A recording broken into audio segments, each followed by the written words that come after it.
మా ముత్తాత అద్భుత పాలకుడు, నాకు ఓటే, ఆయన ఫేస్ కవళికలు నాకున్నాయి, ఆయన బిహేవియర్ నాకుంది. లేకపోతే మా నాయనమ్మ అద్భుతమైనటువంటి నాయకురాలు, మా చెల్లికి ఆమె ఫేస్ ఉంది, ఆమె తెలివితేటలే మా ఇద్దరికి ఉన్నాయి, మాకు ఓటేయండి, లేకపోతే నాకు ఓటేయండి, లేదా మా చెల్లికి ఓటేయండి. లేదు మా నాన్న అద్భుతమైనటువంటి పాలకుడు, చూసి మాకు ఓటేయండి, మేము అంతకంటే అద్భుతమైన పాలన అందిస్తాం. లేదా మమ్మ గొప్ప సమాజ సేవకురాలు, తనే ప్రధానమంత్రి పదవి త్యాగం చేసి మన్మోహన్ సింగ్ని ప్రధానమంత్రిగా పెట్టింది, మన్మోహన్ సింగ్కి మేమే నేర్పాం, లేదా ఆయన దగ్గర మేము నేర్చుకున్నాం, మాకు ఓటేయండి.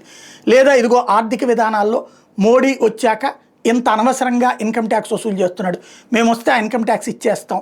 లేదు ఇంత జీఎస్టీ అనవసరంగా వసూలు చేస్తున్నాడు, మేము వస్తే జీఎస్టీ తగ్గించేస్తాం.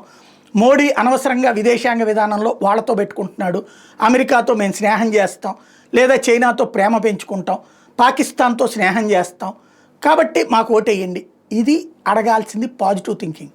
అయితే అట్లా ఓట్లు రావు, ఎందుకంటే వీళ్ళ తాత ముత్తాతల పేర్లు చెప్తే జనాలు ఓట్లు వేయట్లేదు. ప్లస్ వీళ్ళ విధానాలు ఏంటో ప్రజలు దశాబ్దాలుగా చూశారు, శతాబ్దాల పార్టీలో. కాబట్టి ఇప్పుడు నెగిటివ్ ఓటు కావాలి.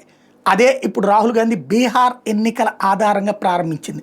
కొన్ని రోజులు మైనార్టీలు ప్రమాదంలో పడ్డారని ప్రచారం చేస్తాడు, రాజ్యాంగం ప్రమాదంలో పడిందని పుస్తకం ముచ్చుకుని తిరుగుతూ ఉంటాడు, ప్రజాస్వామ్యం ప్రమాదంలో ఉందని చెప్తాడు.